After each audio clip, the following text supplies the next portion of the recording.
teaching me with my imperfections, reaching me when I run the other direction. I'm undone, unraveling my plans. Make me whole again, rebuild me from the inside out, in a way only you know how.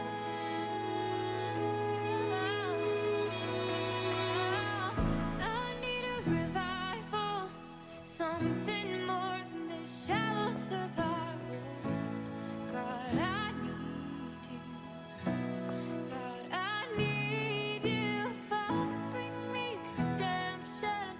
Renew my heart with a resurrection. God, I need you. God, I need you now.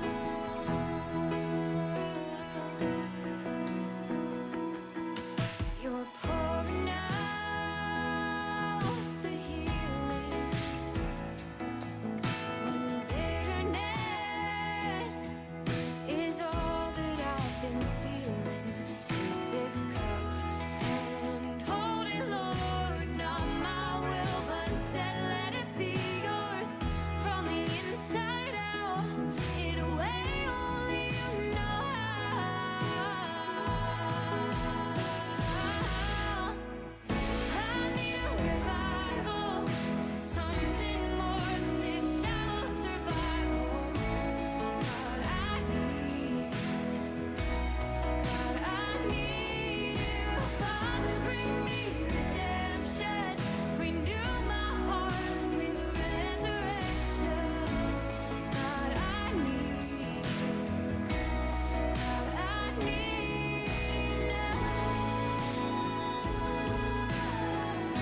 Everybody?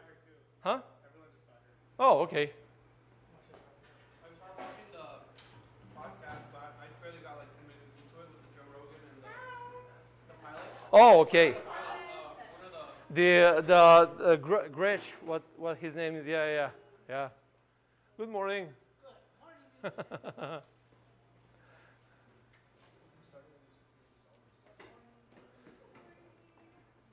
So, if you guys are cold, I'm sorry. There's nothing I can do about it, actually. But I think, yeah, I think after like 15, 20 minutes should be fine. All right. So, before we get into our topic for today, let's start with our prayer of presence. So, for you guys who are not familiar with it, what we do at the beginning, I call it let's shut up before God. So, no words, no thoughts. Let's take a minute and let's focus on our presence in this room, and let's focus on God's presence in this room, and let's give Him an opportunity to connect with us and to ground us into this moment so we can not just feel His presence but hear His message for today. So let's take a minute. Just close your eyes, clear your hands, clear your mind, look up through your eyelids, and focus on your presence and His presence.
Dear Lord, right now as we open our minds to hear a message that has a strong potential to change our lives and make our future much better, may your Spirit interact with our heart and our mind, and may we get out of this something that is going to help us live a life that will make more sense to us and bring more purpose to this world.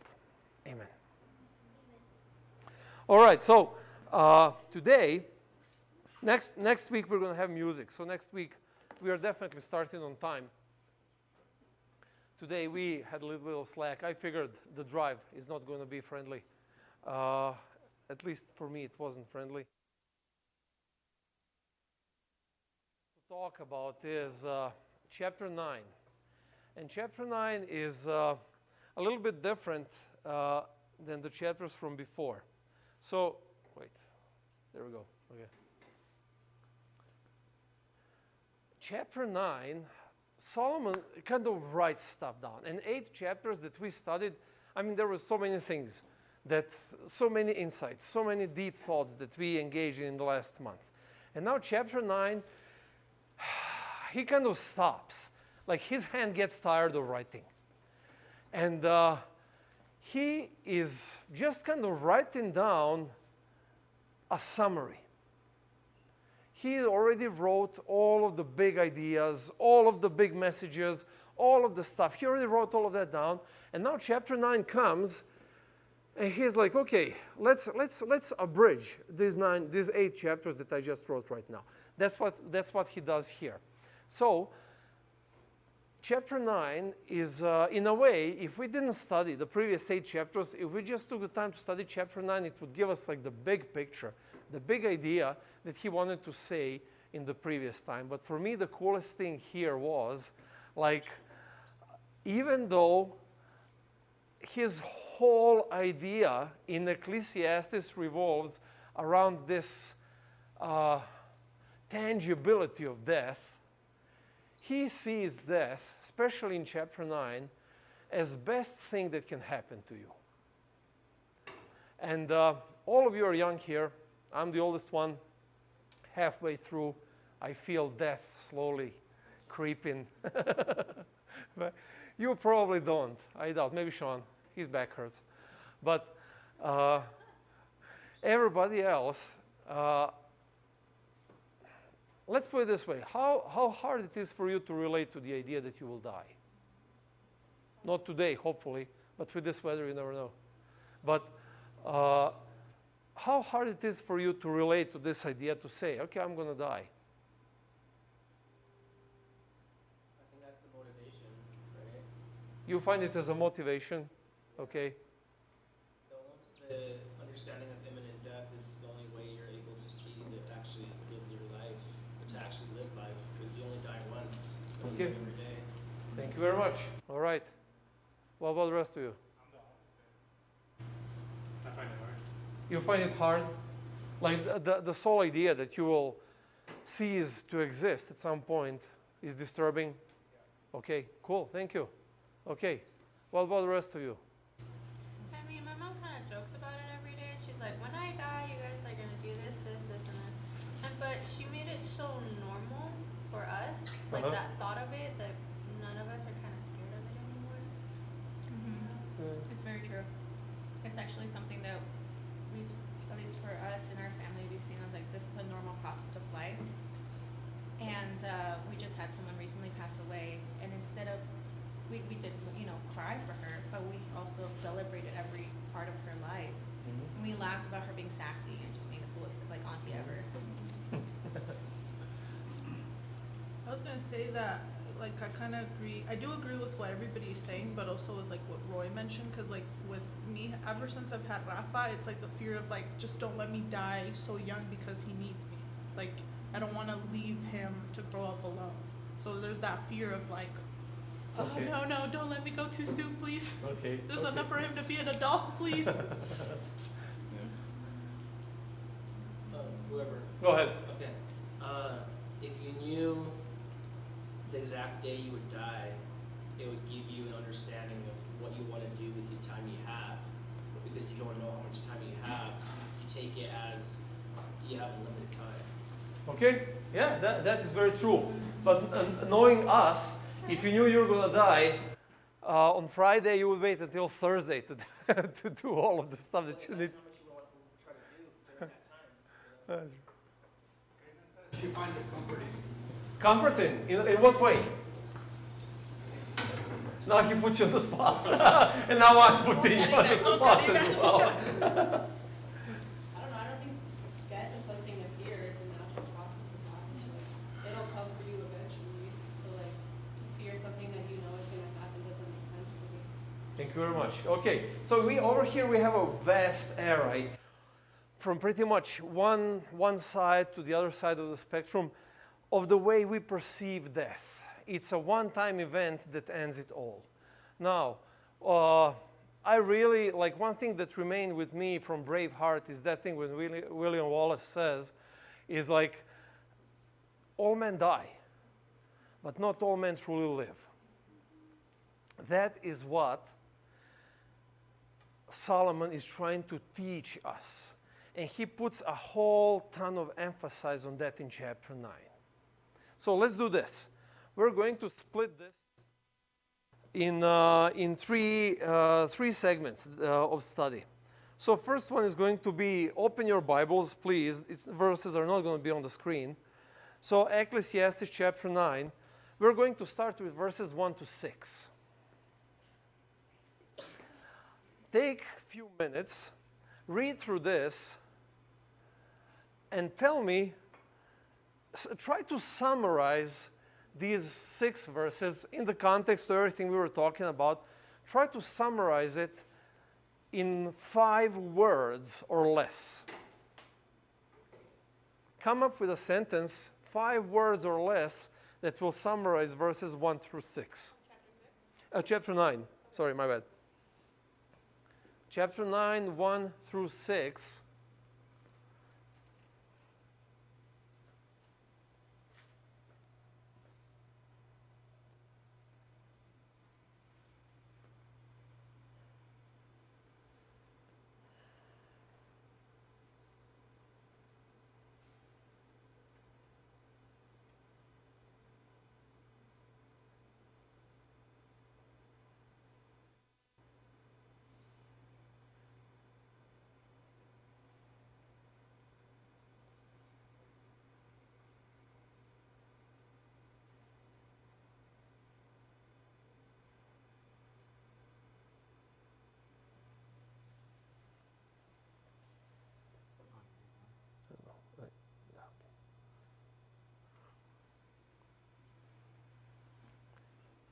So in 5 words or less, how would you summarize these verses? Huh? You're slow.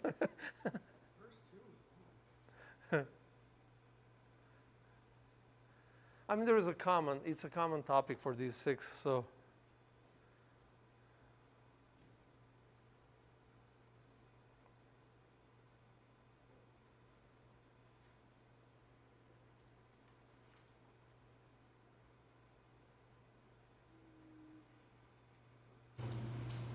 I can share. Okay, Okay. Laura, please. So, first off, in the beginning of. No, 5 words or less. Give me a minute.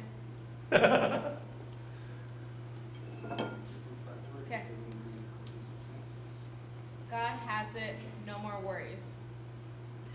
God has it. Y'all forgive that one extra word. No worries. God has it, no worries. God has it, no worries. Okay. Everybody has the same fate in life. Everybody has the same fate. Thank you very much. Okay. What else do you guys? How else did you summarize it? Death is imminent. Death is imminent. No, did you say imminent? Yeah. Life is just a breath. Enjoy it. You're pushing it now. That is but okay.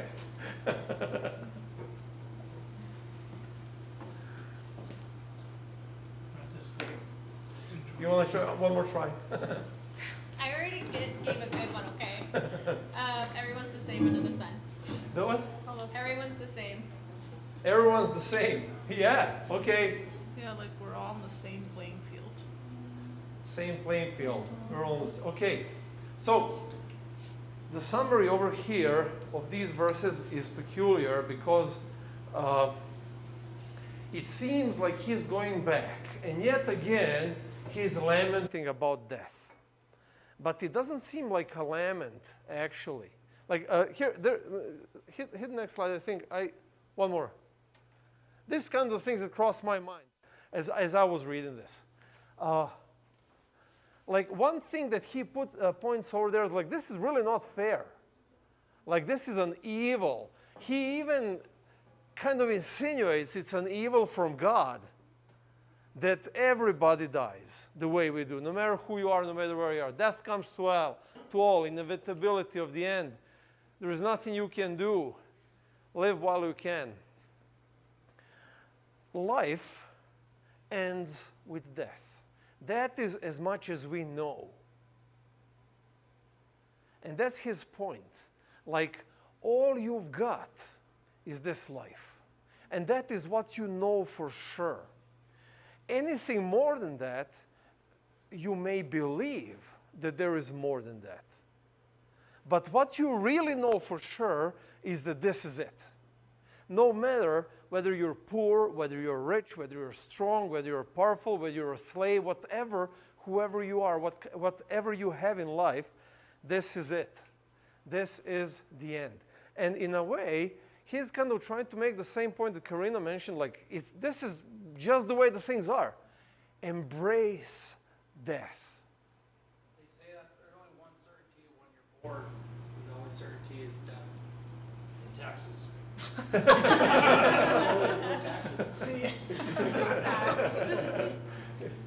See how certainties change as you grow.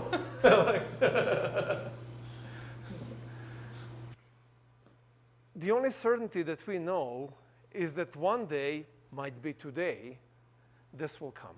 This will happen. Now, why so depressing? That's kind of the whole point. He is not trying to be depressing at all.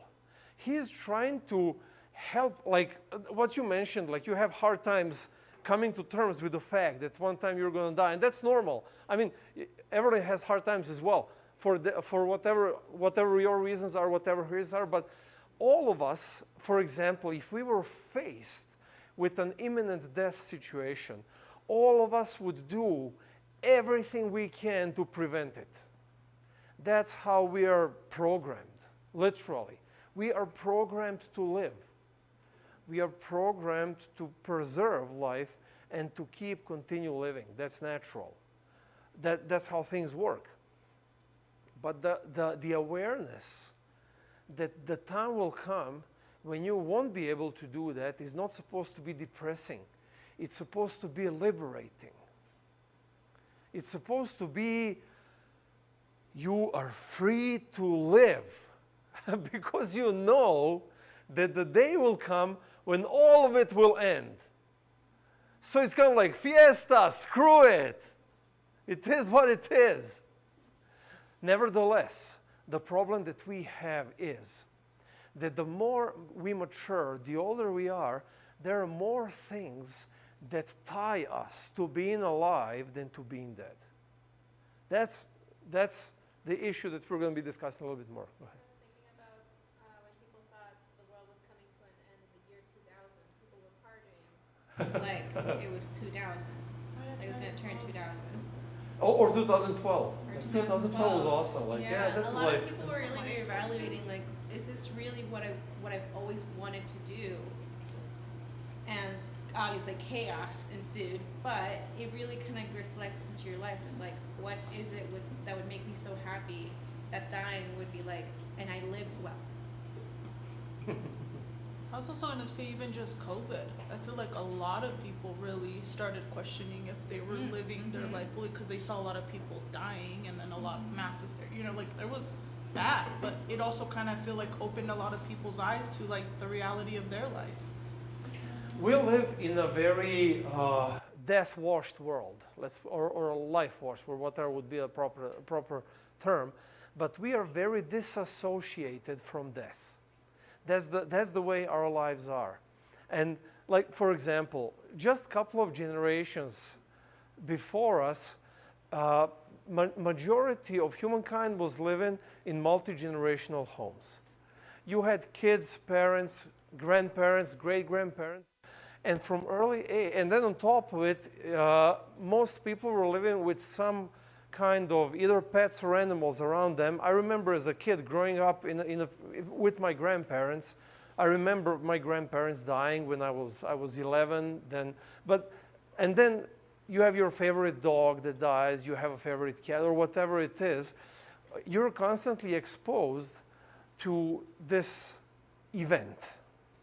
It doesn't happen to you right there, but it affects you. It hurts you. You feel the pain of it. And you know what it means from early age. But in our society, we are very disassociated from that. Like one of the worst things that people do, people who have pets, when their time has come, they would take them to the vet and let the vet take care of it, instead of being there with their pet while they're pass, even if they got a shot or whatever. You know, I mean, a lot of vets say like the animals are the most frantic when in these moments they feel what's going to come into them, and their beloved human is not there. You know, they live in frantic fear. You know? But anyways, that's the way our society is. We are very kind of sterile towards death, and very easy to disassociate ourselves from it. And then it's very easy to disassociate from our own death, from our own limitation of existence. Solomon, we talked this many times in the past month, but here in these 6 verses, he's making a point. Listen, this is coming. Don't try to run away. You can't. What Philip said, and pretty much what he said over here, you don't know when it's coming. You just know it's coming. Might be today, might be in 50 years. If you're lucky, 70 years. We might have some octogenarians here in making, I don't know. But the whole point is, you come to terms and you come to peace with embracing this fact that you live now and you will die later. You have nothing to dread from. Instead of dreading from death, you're looking forward to life. One day you're going to have to say goodbye to your favorite person. And that's something you can't control. But it really shows you how meaningless the stupid little arguments are. Oh, why didn't you put the toilet seat down? Or, you know, why didn't you do this? Or you forgot this? Or, oh my God, I made this much money last year. Or, oh my God. Who scratched the car? That's like... my wheel got curb crashed on it. I'm so angry at you for it. But it shows that when you're there and you're sitting there in your deathbed, you're going to care about all the laughs, all the times that you had fun together, all the trips you had, all the big, all the times with family and friends. That's what's going to matter. You're not going to remember, oh my God, I did 40 hours of overtime last month. Nobody cares. Yeah. And after those 40 days, 40 hours are passed, you don't care either. Yeah, that's true. But things that are urgent always supersede things that are actually important in our lives. That's the way our society runs. It's much more important to take this call now than to say hi to your loved one as you're leaving. Might be the last time you see them. Might be the last time they see you. There is a cool verse in the Bible where it says, do not ever allow yourself that the sun sets and you are still angry. It's kind of pretty cool. The idea is, before this day ends, clear it all out. Do not let anything linger for tomorrow, because you don't know if there will be tomorrow. Now, let's talk about this. Draža made a nice introduction to it. So, first of all, death, it's coming. It is what it is. Embrace it. Hug it. Flip it off. Do whatever you want, but kind of take it in. It's coming to you. But in the meantime, what do we do? In the meantime, let's go and read verses 7 to 10. I want you to find me every single verse over here, 7, 8, 9, and 10. Every one of them is making one specific point about the gist of life. Try to find them.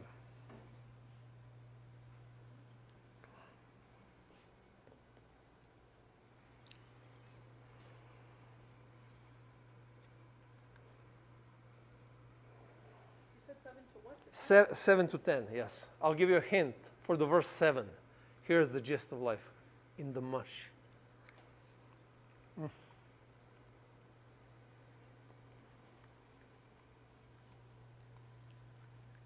This is so good. Not that one. Oh, vanilla? Vanilla? Are my favorite.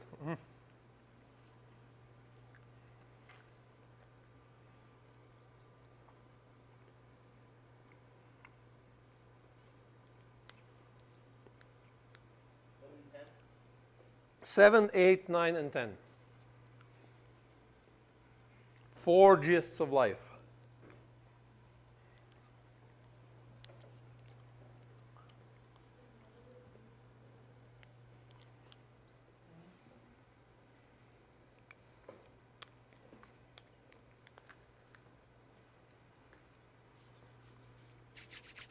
Okay, what did you guys find?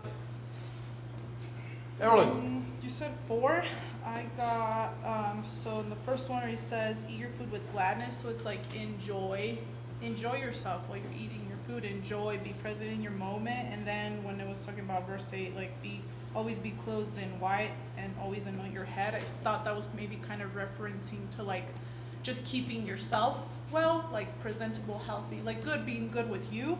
And then there's one where he's talking about a wife, so like in your relationships, being happy and alive and in your relationships. And then the last part, I think he was maybe talking about work, like really putting your effort and doing the best of your ability in your work. Thank you very much. Does anyone have to add? Everyone. Oh, Laura. With 8, I was thinking about garments be white and like not the oil be lacking on your head. I was thinking about righteousness, and the oil is of anointing, so always be anointed with God. Mm-hmm. That's just it. Okay. Like your Aside from spiritual that, life, like your Oh, spiritual. spiritual. life, yeah. Okay. Okay. Well, that's a good thought. Okay. I would All say right. it's talking present tense, so it's very present tense oriented. Thank you very much. Very good. Notice. He's talking about here and now. Okay.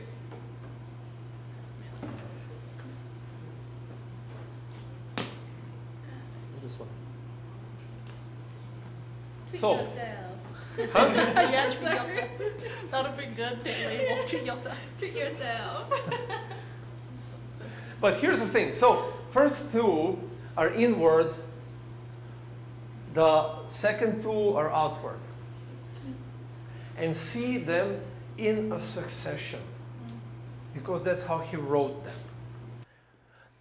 These are the lessons of the gist of life. And it's so awesome when you look at these verses, the way they describe, the way he kind of puts an emphasis of these things, how sweetly he describes. What is that? Verse 7. Go, eat your bread with joy and drink your wine with a merry heart. And then on top of it, he says, for God has already approved that for you. He's like, this is what you've got. Look at yourself. The only thing that you really have is you. The only control in life that you really have over is you. You don't have control over anything around you. You may be a boss to people. You know, you may have people who are working for you. You may have kids who you feel that you can boss around. Yeah? And maybe to a certain extent you can, but you do not have a full control over anything in your life but you. And then, if this is the only thing that you can control, then treat it nicely. Be nice with yourself. We talked about this last year when we talked about that self-love series, if you guys remember. You know, you would never allow anybody to speak to you the way you speak to yourself. Think about it, how awful we tend to speak to ourselves and treat ourselves. How many times you called yourself bad and offensive and horrible names? How many times you slapped yourself mentally just because? Solomon says, that's what takes the gist of life away. A life starts with this. You treat yourself like God would treat you. And he actually makes that point over here. He says, for God has already approved what for you. Life is in this little small detail. And life starts with you looking in the mirror. We have to draw a line. So he is not talking about selfishness. He is not talking about me. All I care for is me. No, and he explains that further on, you know. But the point is, very often we don't treat ourselves well. We treat ourselves like trash very often. We disregard our health. We disregard our relationships. We disregard our sanity very often because we are so busy with these urgent things that happen in life. Where life actually starts when you wake up and you treat yourself with a smile. How silly would you feel taking a minute every morning, standing in front of a mirror and just having a laugh with yourself? How silly would that be? I don't have time for that. Come on, Milosh. We're not 6-year-olds. But that's the whole point. That's why Jesus said, if you don't become like children, you're not going to see the kingdom of God. The difference between children and us is that we bought in way more into this idea of what world is. For them, the world is what it is. For him. He's cracking up over there. Who knows why? You know? But he's having a good time apparently, you know?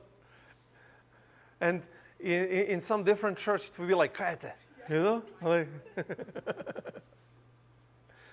but Solomon's point is this. Life, the true joy of life, starts with you looking in the mirror and telling yourself, I love you, man. I love you, girl. You rock. Let's go get some good food to eat. Let's not eat leftovers from tomorrow. Leave that for the pets or whatever. Let's get something decent. Let's prepare something fresh. Having that kind of a mindset, you'll find it, if you try kind of asking yourself every day, do you have that kind of a mindset, you'll find it that very often you don't. Very often you tend to just neglect yourself. And then Solomon is like, no, eat, drink, be merry. That's what life is. That's what God gave you the opportunity to do. That's not all that life is. But that's where the good life starts. And then verse 8, let your garments be always white. Let not oil be lacking on your head. Now, again, in the context of that time, the white garments would be saved for special occasions. Because most of people at that time were workers. You know, they were either working in the fields, they were working with cattle, they would get dirty real quick. So literally, if you wore your white garments, they would last 10 minutes being white. You know? And then the oil was fairly precious at that time.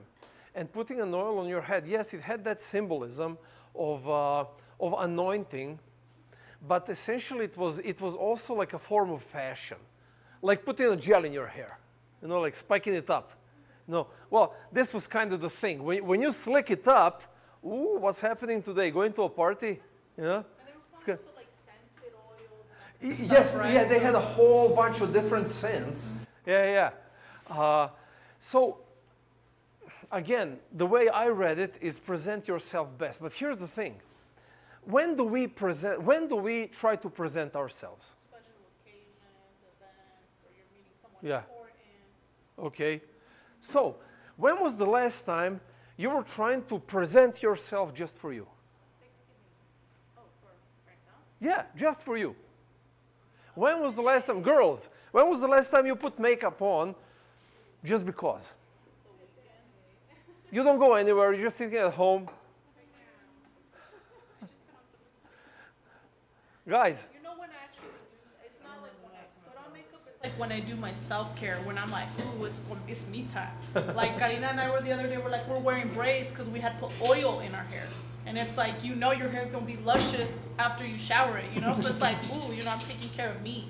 Or you put your little face mask on a Friday night, and you're like, oh, my skin's going to be popping tomorrow. Like, that's your self-care, you know, treating yourself. you see, girls have more sense for that. Guys are like, whatever, tomorrow. You look in the mirror and it's like, it doesn't look that bad in a dark spot. Yeah, it's okay, you know? Or like, should I come this way or that? You know, just put a hat on. Hey, there you go, yeah. So, there is nothing wrong with being that. But there is a difference with being relaxed and being sloppy. A lot of times we are just sloppy. And when you see a sloppy person in the mirror, you will treat that person as anyone else who is sloppy.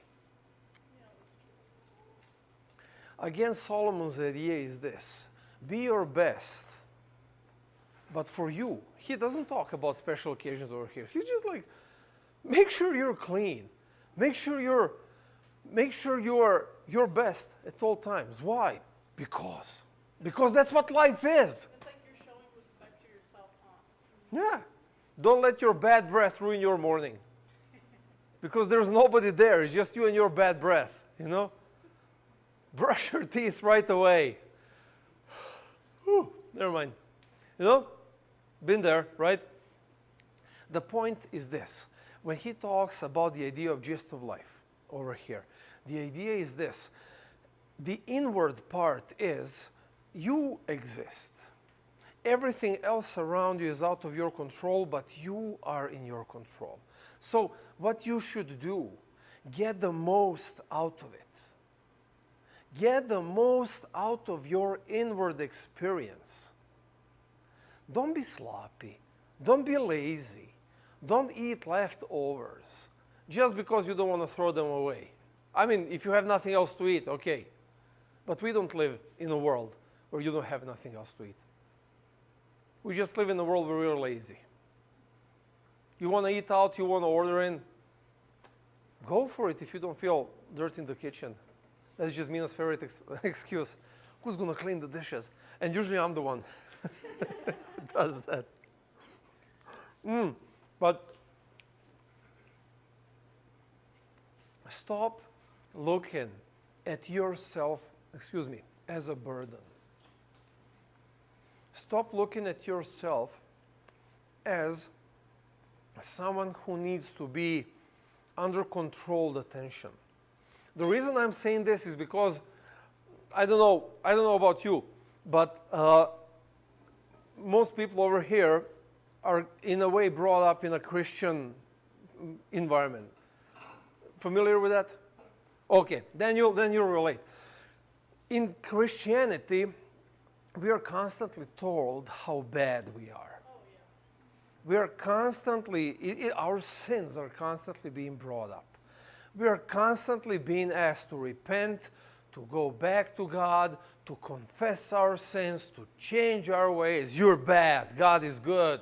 You look up to God, you bad person. There are people who are like that. But you don't find that in the Bible. You find it in the Bible. The coolest thing is you find it in the Bible, like those comparisons. It says like, my garments were filthy as scarlet. And what did Jesus do? He made them white as snow. So why do you keep seeing yourself as being filthy? See yourself the way Bible says you are. Stop seeing yourself as something bad. You might have been bad in your past. But here's the thing. You are here today because at some point you chose that you want to connect to this divine good. You want to be a part of a good God, which makes you good. Not the choice, but the action that Jesus did. And that choice pretty much makes you choose that gift of eternal life, and you have it right now. Stop looking at yourself as somebody who needs to be smacked down. Because you're not. God is not treating you that way. Solomon is trying to make a really strong point. If you want to enjoy life, then be your best every day. And be that consciously. Choose that every day. I don't feel today like doing anything. Well then, if you can afford it, follow your gut. Take a break. Maybe you worked too hard this week, and you really need to take half a day to kind of wash off that weariness, whatever it is. But respect yourself the way that God respects you. That is the inward gist of life. Now let's talk about the outward. And as I said, they follow in a succession. You can't love others if you don't love yourself. You can't respect others if you don't have respect for yourself. You can't be kind and compassionate to others if you're not kind and compassionate to yourself. He says over here, enjoy life with the wife whom you love all the days of your, and then interestingly, he says, all the days of your vain life. He's kind of bringing that breath back in. that he has given you under the sun, because that is your portion in life and in your toil at which you toil under the sun. Now we come to the outward gist of life. He's not saying, go and make mansions, go and build this, go and be an amazing leader or a teacher or a professor or whatever you want to be. That's not the gist of life. After you, what follows in a succession is your relationships. Over here, he's talking about the wife, love of your life. Go and live with them, because at his time, there was no adolescence. He was not writing about girlfriends, boyfriends, or whatever, but he's talking about relationships. Relationships that matter. How do things, why do people get divorced in our society? Divorces are fairly normal. Huh? Money, cheating, lack of communication, lying. It's very selfish. It's not like, how can you serve me instead of how can I serve you? Add to the selfishness, expecting to get instead of desire to give. Okay? Trust. Lack of trust, I would assume. But relationships usually crack and fall apart because we never completed this inward part. And then, very often people try to compensate. If I don't like myself, I'm going to compensate by making myself either do or appear or whatever better than I feel I am. A lot of people, like this happens in a lot of families when they get kids. And heads up to you who married couples who are thinking about kids. First kid is always one of the biggest crises in marriage, because usually mother gets fully focused on a child, and then if they don't find the proper balance between the focus on each other and the child, the tension starts building around neglect and overprotection. Solomon is trying to say, love yourself, be your best self, and then the next most important thing that will make your life really count is love your loved ones. Screw your career. Screw your business. Screw your future plans. Like, all of those are beautiful and awesome and amazing.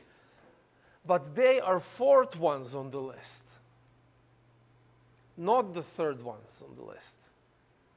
The third thing on the list is you invest.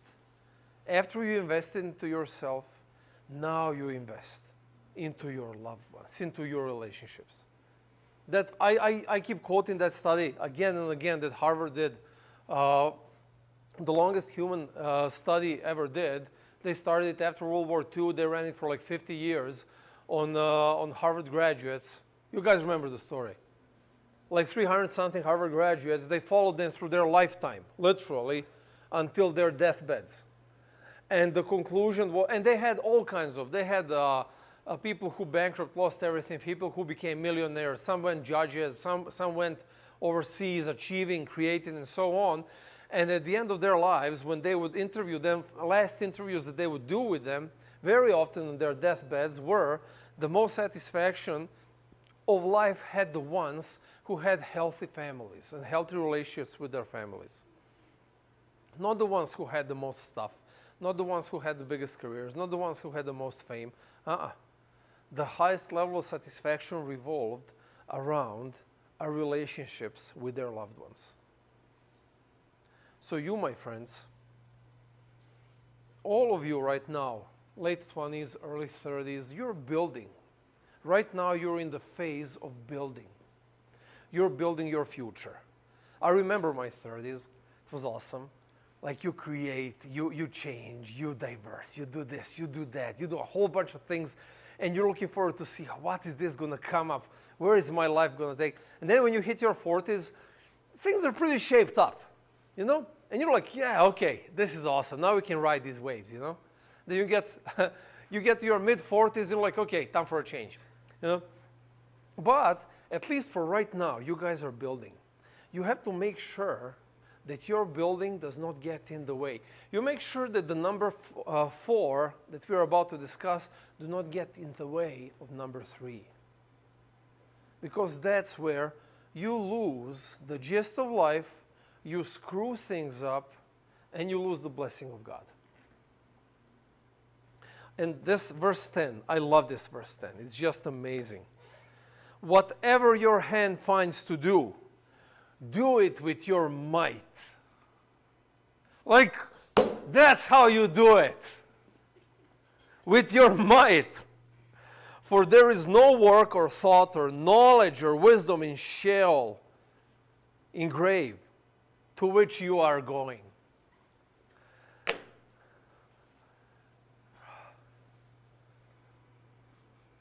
Do not ride a half donkey. That's like a nice, cute way to say it. Yeah.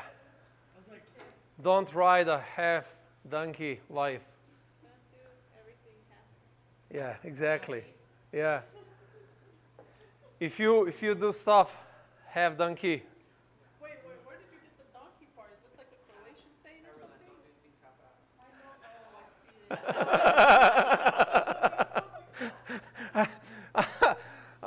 I'm trying to be cordial considering the child that we have present over here. It's like, you heard that one? That one is like, so it's not even PG-13 for him. He's deep into R-rated conversations already. Huh? Like, very nice. But yeah, this is his idea. Don't live a half-assed life. If you do something, like do it. Do it all the way, with all your might, with all your passion, with all your desire. And then if you see that it's not working out, well, drop it. If you see that you're doing it with no passion, you're doing it just because it's easy, because, yeah, it's paying the bills or whatever, screw it. That's not life. That's half-assed life. And you live a life like that, you actively take the gist out of everything you do. You know, a good example of passion. Very simple one. Did you guys watch Nuggets lately? They're winning, losing here and there. But did you watch them last season? You remember the passion, especially in those last couple of games?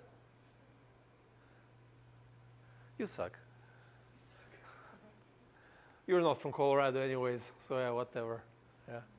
And then I have a Serbian guy on the team playing, you know, and yeah, Gordon and I are watching the game, and Jasmina is just laughing because we are yelling at the TV like it's the 90s, and it's, but here's the thing.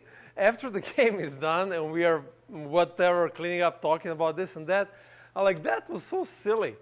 But you reminisced that time and you felt good about yelling at the TV because it was so passionate. You were in that moment.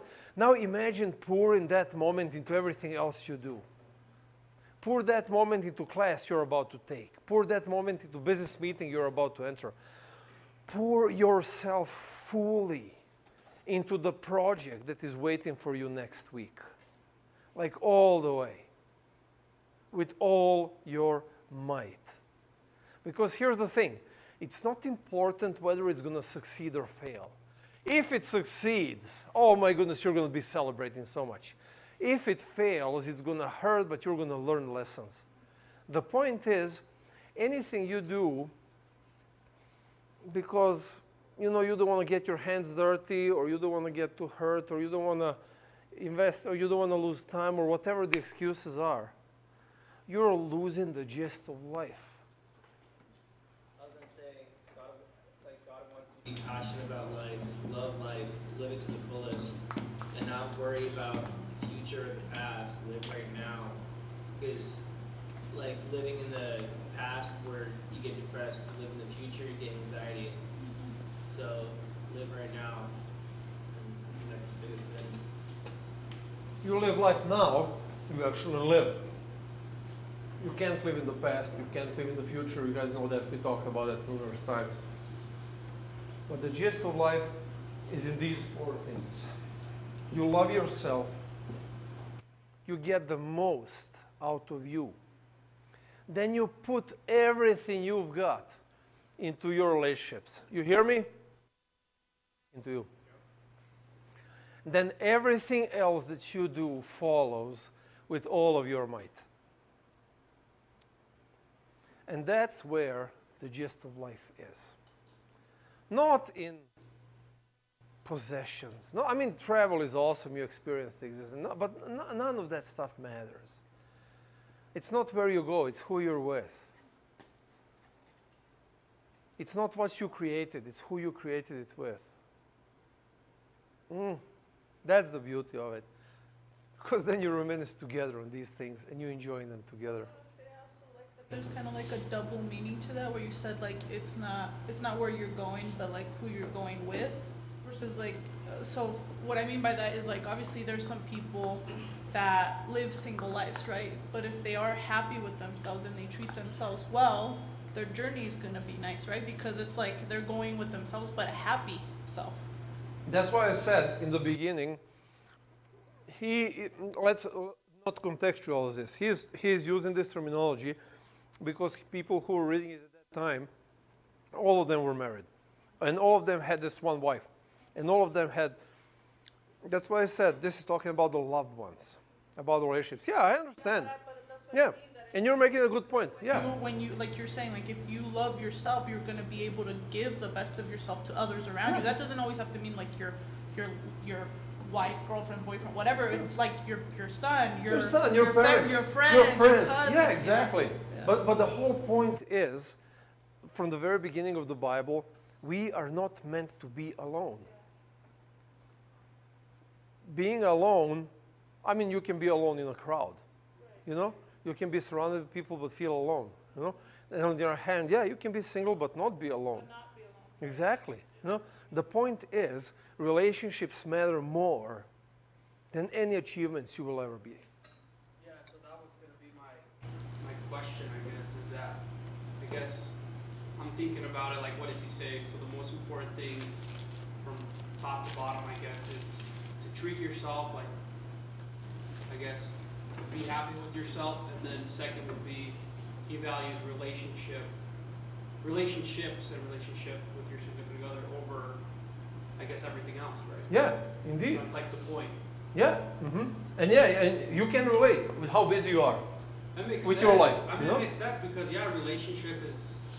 relationships and people is what makes, I feel like is what makes all of us happy. Yeah, it's like Because if we were by ourselves, doesn't matter if you're poor or rich, but you're by yourself, it sucks. Because you have no one to enjoy with. That is one of the typical stereotypes of the 80s and the 90s. If you guys remember, 80s and the 90s, the typical stereotype is that both parents are working full-time jobs, they're chasing their careers, kids end up home alone, and then you get that movie. The idea for that movie. Okay, they forgot him at home. It's a little bit, but no, but the whole idea at that time was people were so busy with doing their best with whatever they were doing that the relationships were neglected, and that's why a lot of like single parents show up suddenly, literally suddenly, compared to like historical, just the 20th century. The 90s were like the explosion of single parents, families, because there was so much focus in the boomer generation on career and achievement and creation that the relationships that they witnessed from their parents who actually lived different lives, like boomers' parents, they had one, usually a man was working and a wife was home with the kids. They could live normally off of one salary. And then they tried to copy that into their lives in the 80s and the 90s, and that's why a lot of marriages fall apart, because they invested everything into their careers and sacrifice their relationships with. And now we have a reversal in that we see in the 21st century, especially with the Zoomers and the younger millennials who don't even want to have a steady job, who constantly change and jump and go there, work here, work there. Why? So we can hang out. You know, it's kind of the pendulum is swinging into different direction, which is, again, have its negative consequences down the road. Eventually, hopefully, it's going to kind of come down to. Somebody had a hand up. Okay. I was gonna say that this is actually a really great setup for marriage counseling. It's like if you want to have a happy marriage, you want to go into it with you taking care of yourself, your mental health, your physical well-being. That's going to make you a much more happier, brighter person. To then bring that into your marriage, and then of course, very last and least, is not let work get in the way of your relationship. I saw this one thing where people say like, be the life of the party in your marriage. I'm like, don't be the downer in the party. Like that's such a bummer. So be the life of the party. Yeah, no, absolutely. I was gonna say that in our generation, I guess, at least like how we have thought about it in our inner circle, at least I speak personally, is that I thought about it as the opposite at times, not always, right? Like we do our best first. We focus on, I guess, having stability first, and then having stability gives us time with our loved ones. And then we have times to present your best to ourselves, and then we treat ourselves last. Because that's how I've kind of seen it, and that's kind of how I've thought about it at times. But now thinking about it like this, it's backwards. And you can still be successful and make things work. You just have to flip the script. You have to treat yourself best, present yourself best, be with your loved ones, and then do your best. I think it's just another way of thinking, but there's still ways to be successful in life and be happy, and I guess just flip it. I understand what you're saying. The reason Solomon lays it out like this is because, and he mentions that several times, both in the Proverbs and Ecclesiastes. And if you remember the beginning, in the chapter 2 or 3, he says, I tried it all. I tried it this, tried that, tried this, tried that, and these are my conclusions over here. Because again, what you just described, this is a typical societal worldview, the way the things work.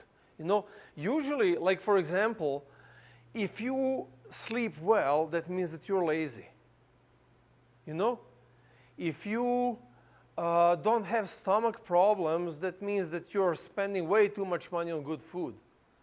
You know, if you, and like all of these things that are supposed to be normal and good about us in our society indicate that we are not doing it right.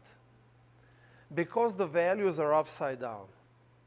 The values, literally the way you described it, the values go the other way around. First we create the material foundation. Then when we are set, then we can build our families, and then if there is anything left, it's going to be for ourselves.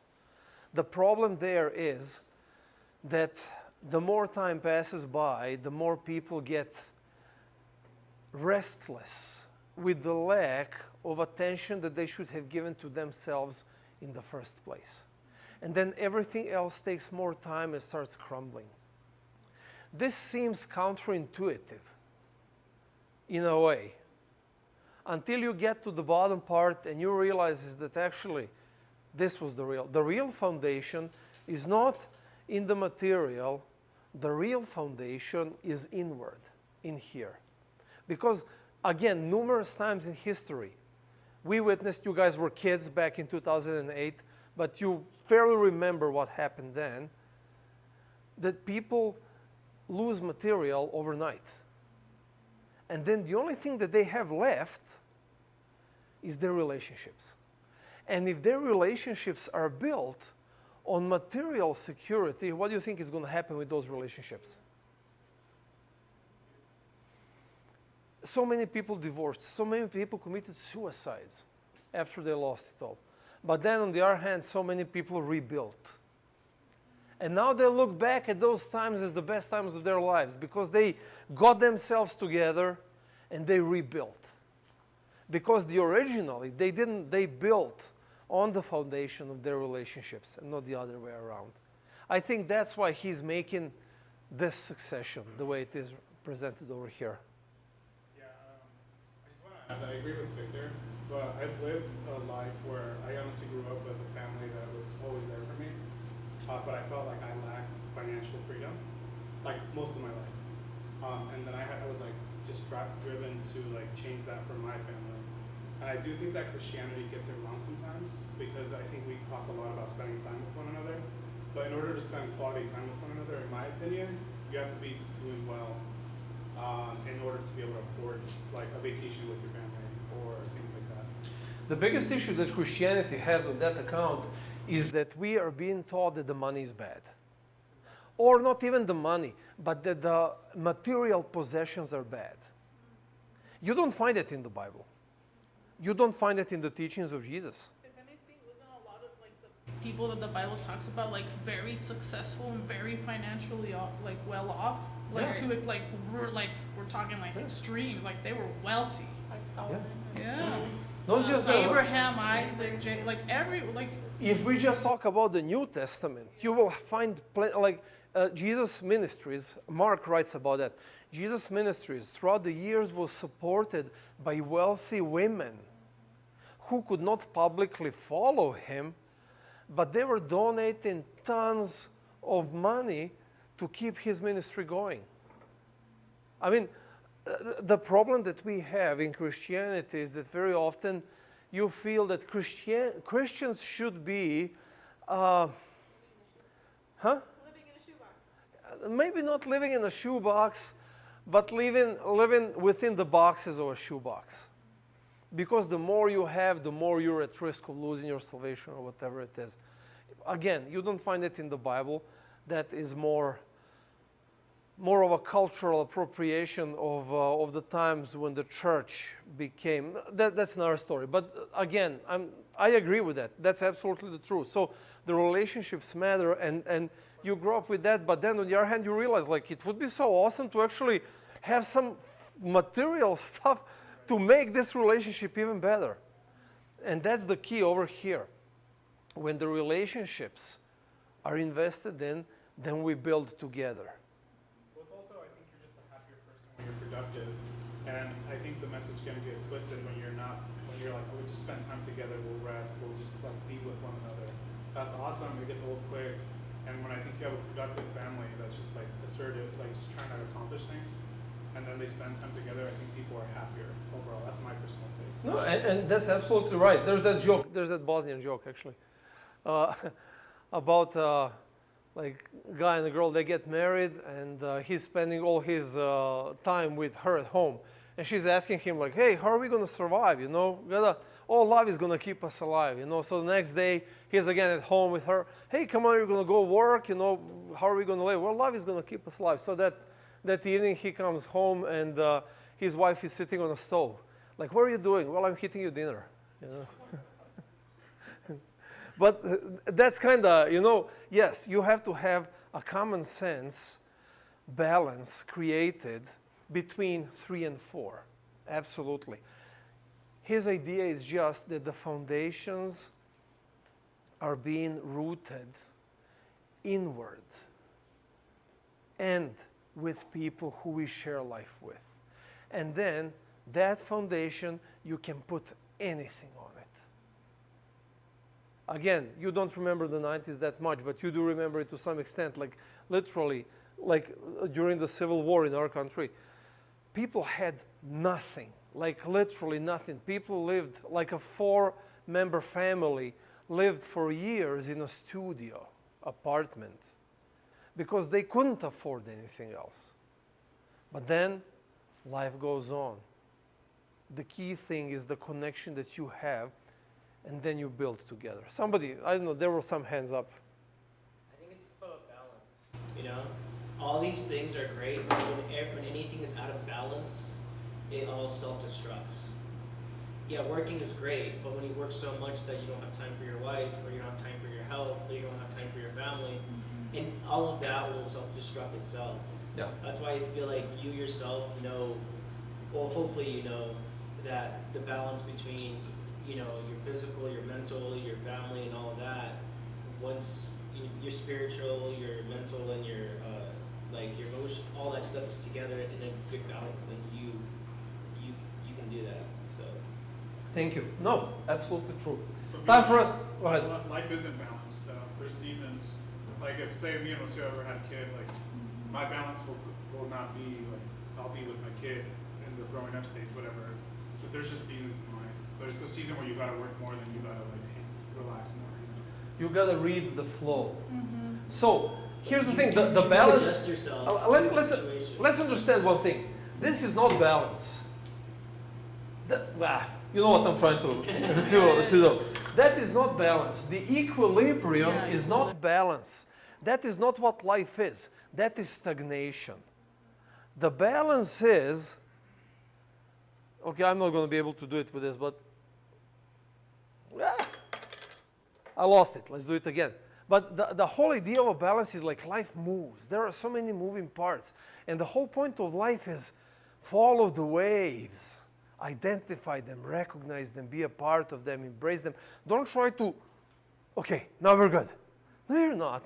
Like everything moves. Even your body tells you that. Like what's happening with your body when you stand? You're actually constantly preventing yourself from falling down. That's what your muscles do. Because your body is not designed. Right now, you know, if you would loosen up, you'll fall down. But there's a constant contraction and releasing of your muscles that are actually keeping you standing straight. That's what life is. That's what balance is. Ride the waves, see them and follow them.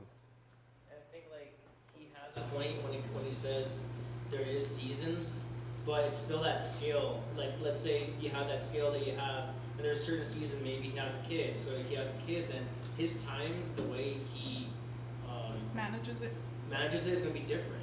Maybe there's going to be more times you need to be helping for other stuff. Maybe less time for work, more time for family, more time for certain things. It's your personal balance because end of the day, you have to know what's best for number one. You still have to do those four. You know? I was about to say that because here's the thing. Everything again goes back to the proper succession of things. You know, the things change and the rhythm changes and the direction changes again. Follow it. In this context, yeah, the business is important. Yeah, I got to keep it going, but it's not as important as me being healthy, as my family being healthy. I guess that's what I was trying to say. Because I see what Philip's saying, I see what Roy's saying.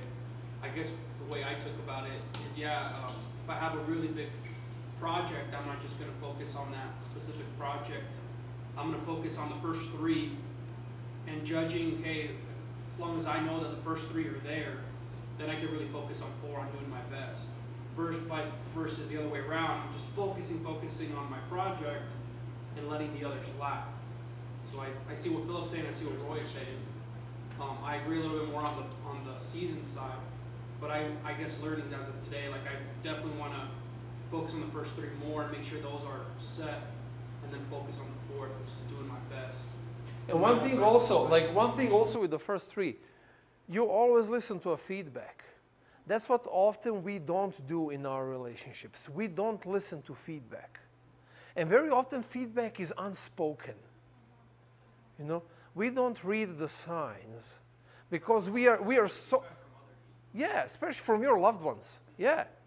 And as I said, sometimes feedback is not going to be hey, listen, you know what? I don't think you're treating yourself right and you're neglecting me.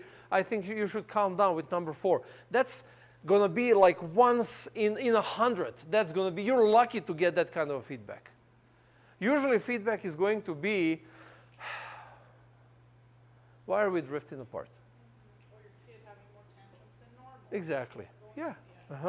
Yeah. Or your mom having to call you more often because you're not picking up the calls or not replying to me and stuff like that. So, but again, it all boils down back to number 1, self-awareness.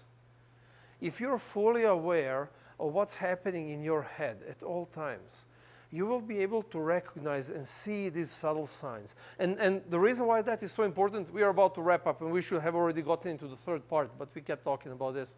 The third and final part of this chapter actually wraps up the whole concept of wisdom in life. And in the end, he actually explains why is it so important to have clear head. Otherwise, you're not going to hear the feedback. You're not going to see the signs. So did somebody want to add, or we can just kind of move to 9? Okay, let's move to the last part. I love this. Relax, nothing is under control. Chapter 9, 11 to 18 is split into 3 parts as well. And the 3 parts are pretty much these 3 topics over here are mentioned. So it's the rule of chance, it's the rule of irony, and it's a quiet mind. I'm speeding it up a little bit so we finish in time. But read verses 11 and 12 real quick.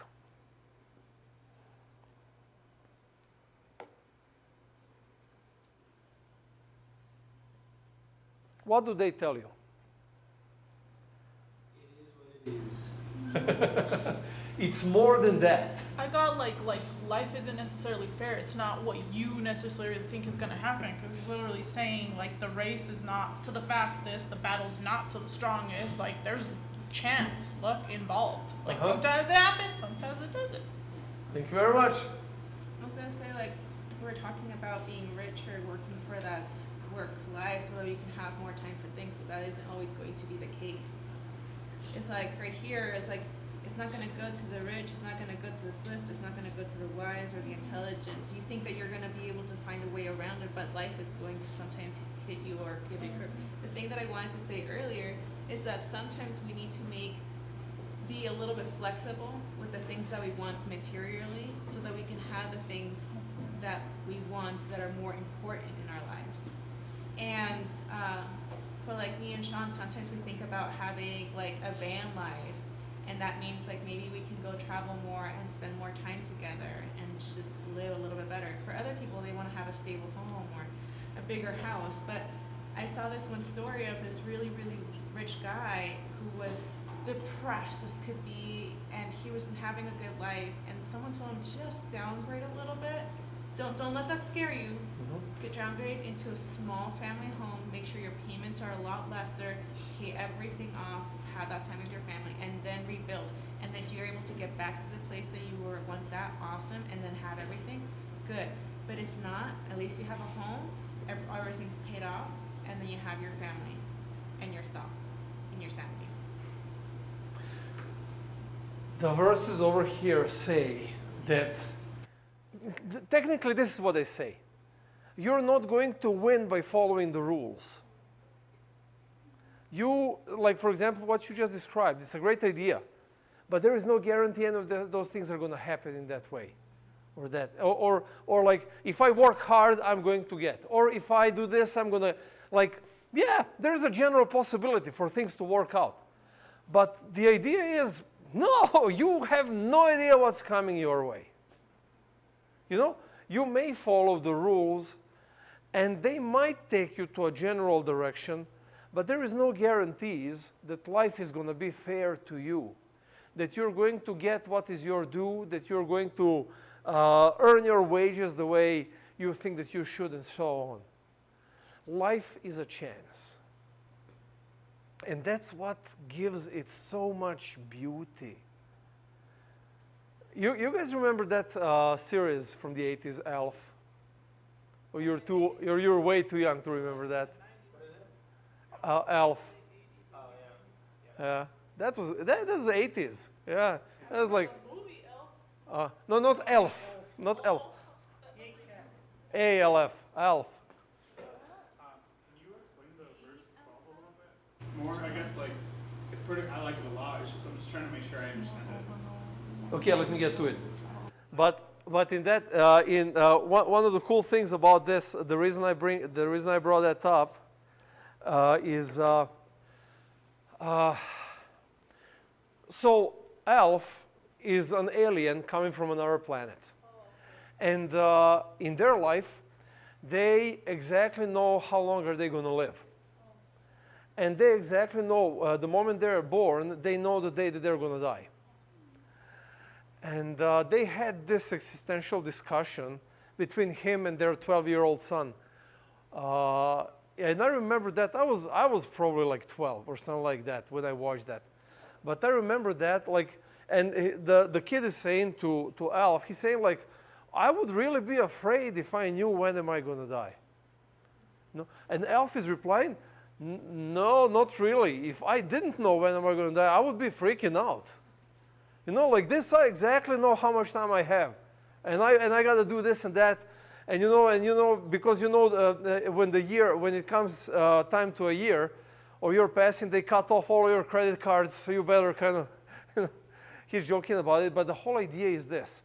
Life is unpredictable, and that's what the beauty of life is all about, that you don't know what's coming your way. We are working way too hard to keep control over something that can't be controlled. So embrace the chance. Verse 12. So specific, the question is it the catch? Like the catch will come with time and chance? Or is it you're trapped like a fish and a bird? Like, I guess I'm trying to understand what it means. He's talking about a time over here. He says, for man does not know his time. And meaning that, when he says that you don't know your time, you don't know your time of life. You don't know when are you going to die. Okay. That's the idea. And he sees that, and he says, and then he compares that as a fish that is caught in a in a net, or a bird in a snare. Like fish at first, they don't know what's going on, you know, until they're pulled out of the water. The bird doesn't know what's going on until kid gets her out of the snare, you know. Well, you know, so the whole idea is we are caught in this. We have a finite amount of time, but you don't know when is that going to come. And that can be for some people, that can be very bad. And his point is, you're just gambling every single day. You sit in your car, you're gambling. You know, you flew here, right? That was a gamble. You know, flying during Thanksgiving is always a gamble. But the whole point is, you can't control life, so stop trying. That's the first step to wisdom. Second step, he's telling a story, a rule of irony. He's telling a story over here. We don't have time to read it right now. I'll just tell it to you real quick. So 13 to 16, he talks about a mighty king who wants to besiege a small town. And the small town stands no chance before this mighty king. But there was a poor wise man in this town, and by his wisdom, the town was saved. There is a story, and I think it was based on this story where, you know, the army was besieging the city, and they were trapped in for days, and they ate all of their food, and they realized that they had to surrender. They had to give up because they had nothing left. They only had one rooster left. And the army outside was restless because they just wanted to get this over with and done. And the old wise man comes and tells, okay, bring that rooster over here. And he's like, okay, are we going to have a feast before we surrender? No, no, no. Put the rooster in the cannon and fire the cannon at our enemies. So they're like, are you crazy? Why are we going to do that? Just listen to me do that. So they put the rooster in the cannon, they fire it at the enemies, and of course the rooster is all shattered all over the enemies, and the enemies look at this like, these guys are crazy, they're firing food at us with how much they can more stand, and the army just picks up and the army leaves because they realize they can't besiege the city that is so well supplied. But but the story, the idea is the story of wisdom. Now the irony in the story is what Solomon says, but nobody remembers that old man. You know, he died, he saved the city, but nobody remembers him. Nobody knows his name. Nobody even knows what the wisdom was. That's what life is. One missionary from, I forgot his name, from the 19th century, went to Africa. He said, he says, my motto is, go preach the gospel and be forgotten. And ironically, I forgot his name.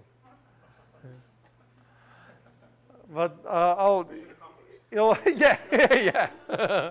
He'll come back, but yeah, that's, and the funny thing about is that's kind of the whole point of life. Like once you're gone, who cares? Yeah, you might leave a legacy, but who cares? Yeah, your kids maybe remember you, but who cares? It's this right now here that really counts.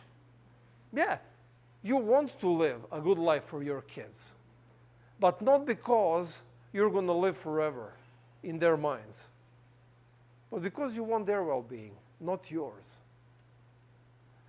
And then the final conclusion, read verses 17 and 18, and let's finish up with that.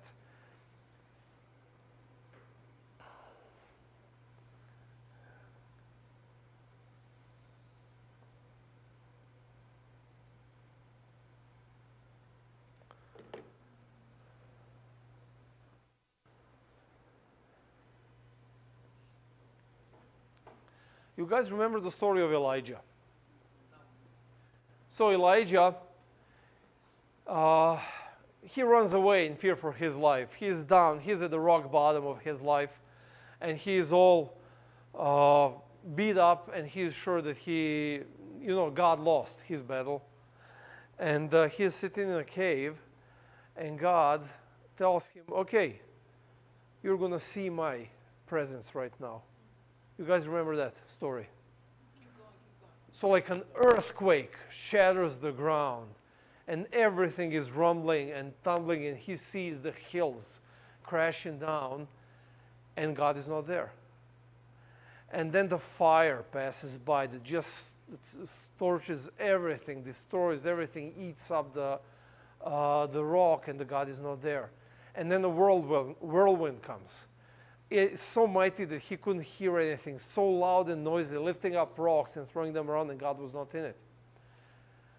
And then a quiet settles down. And he hears a quiet voice. Elijah, what are you doing here?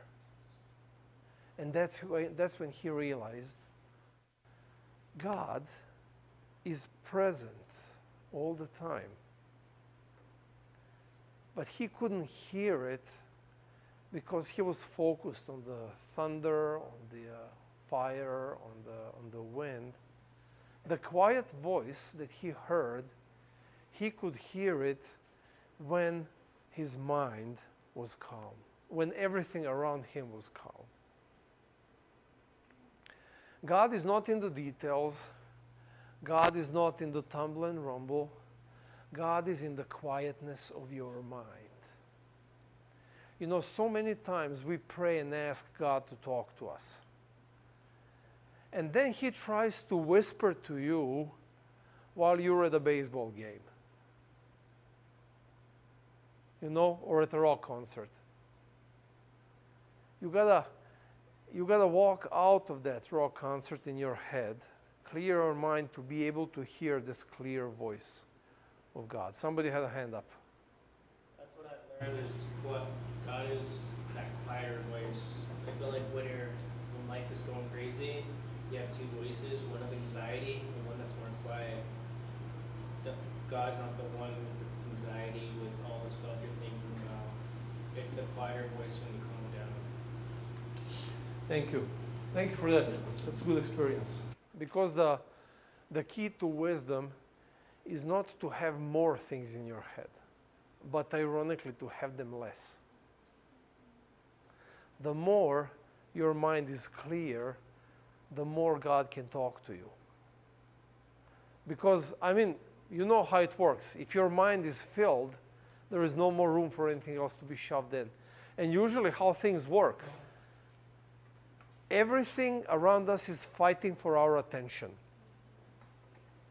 That's why the news is so explosive. That's why the movies are so violent. That's why the video games are so lifelike, because they have to fight hard for your attention. And God is not going to impose. He's going to wait for you to clear your mind. And some people never do. We live in this time of informational obesity, where you can't even go and take a dump without your phone in your hand. And when you do, you have to read the back of the shampoo, because you have to do something. Huh? Cereal box. Yeah, or like yeah, like, huh? Personal experience. No, Before you had your iPhone in the bathroom, you would read the shampoo bottles in the bathroom. that's why I'm saying that. Like, I saw that meme some time ago, and like, it rang a bell. Like, this is so too familiar. Like, but the key thing is, my friends, death is coming to us all. Embrace it. Live a life today, right now, right here. Starting inward, and then let the inward contentment spread to your loved ones and then to whatever you want to create. And if you want to hear the voice of God, you better find the time every day for a clear mind so He can talk to you. And that's what life is. That's all that life is. Any questions? Anything to add, subtract? Like the clear mind part really got me thinking about a lot of things, and it kind of got me thinking about like how you were talking about all these distractions that we have, and especially like our phones and how social media is designed to keep us kind of like going, and all that dopamine dump and like all these hormones that get released, and it all happens in your mind, right? Yeah. So it's like when you're quieting your mind, you're not being distracted by all these impulsive things that you want because of the hormones. So it kind of just made me think like, man, like how often am I on the other side where like I think I'm quieting my mind, but what I'm really doing is just like, I guess being just impulsive and not really listening because everything distracts me. Like I read this study that talked about, I think was it yesterday, 2 days ago, where it's saying that people are starting to feel numb because they're so used to feeling the dopamine and serotonin in their brain that now like when they don't have it, it's like they don't know what to do with themselves, and that's kind of scary. One thing I told you guys beginning of this year that I started that prayer of presence, and then it evolved into what I described to you as a prayer of Adam, connecting to the earth and connecting to the Spirit of God. I've been doing that now pretty much most of this year, and I would take 15 minutes. At this point, I got to the point where I can take 15 minutes of this prayer of presence in the morning, in the afternoon, and in the evening. And I can tell you one amazing thing. Like what you just said, like it almost feels, when your mind clears, as if like, where the hell was I? That's kind of the sense that I get so many times. Like, where was I? Like this was, it almost felt like you were in some kind of hypnotic state from all of the information that you keep taking in through social media, through news, through so on, that once your mind is actually clear and your mind is at peace with being clear, like, this is awesome. Like, it's actually cleaned up inside. And it really feels amazing. It really calmed me down. My health improved. I guess you not, like, some issues that I had with my health, I didn't do anything about it to kind of, I keep doing that, like I neglect some things until it hurts. Then I start doing, I didn't get to that point yet, but some things really improved in my life when my mind started improving. That's why I encourage you, like really take the time to clear your mind every single day. Force yourself into it, fight for it. Because your brain is an addict, and your brain is gonna give you so much crap. I know we're trying to finish up. I was just gonna say that it's funny that you mentioned the phone in the toilet. But yeah, there's been times where I just don't bring it in the bathroom, and then like gives me time to check in with myself. It's kind of funny though. I know it's funny, but like sometimes just like, yeah, we get that dopamine of just like always having to entertain ourselves. That like we forget to do simple things like that, just to even like check in with yourself. Oh, how am I doing? How do I feel? And then having that little moment where you're in the bathroom, not checking your phone, and just thinking about your life or like what's bugging you or what you have to work on. Like just that couple minutes in the bathroom, like It makes even that makes a difference. Yeah, indeed. Yeah. Your day or your life, it makes a difference. You know what's funny? Let me just say this, and then we can wrap it up. You can find a whole bunch of apps on your phone for breathing practices. You know, that will just help you breathe, nothing else. And usually the simple ones start with those guiding breathing exercises. Well, breathe in, count to 5, hold your breath, blow out, so on. Then the next intermediate breathing exercises are like, so you're tracking your pulse and everything else and so on. The intermediate is, they have no guiding, they just play music. And then the advanced breathing exercise is silence. Like, it seems like we'll really live in a time where you can't be silent with yourself. So, There's a Netflix documentary that is an active, it's by Headspace. You're able to actually do meditative practices with that. And it will kind of teach you how to deal with the thoughts that are going through your mind. It's just like, oh, you're just going to let the cars pass by. And so, I don't know, it's helped me in my hobby. Clouds. For me, clouds work. Like, always, like when thoughts come, I try to see them as clouds. They come, just let them go. Yeah. Our company CEO, he has a person that helps him, like, I don't know what they call him, but yeah, he helps. He's from Stanford. He helps people like calm their minds. But his goal is to like help you calm your mind through like noisy environment, through like life, just like you could do it in a fixed environment. But once you master that, you should be able to do it in like real life. Wherever you are. Yeah, So indeed. he talks about that. It's like, that's your goal. He's like, a lot of people don't talk about that. A lot of those guys talk about this idea of seniority, where what we actually did is we turned over seniority of our minds to whoever, social media, whatever it is, you know, and then they have control over what's coming in and out, you know.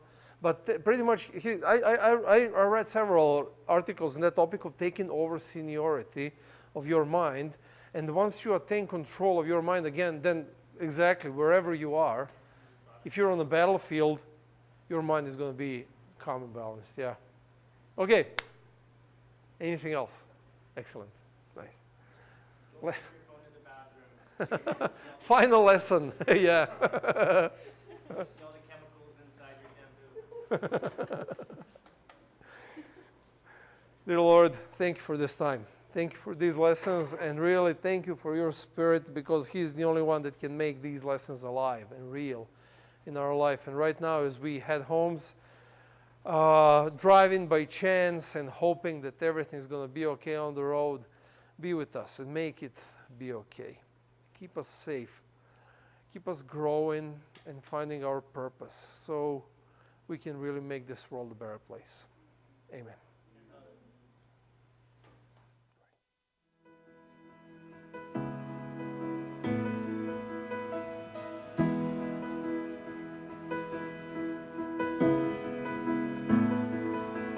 You're teaching me with my imperfections, reaching me when I run the other direction. I'm undone, unraveling my plans. Make me whole again, rebuild me from the inside out, in a way only you know how.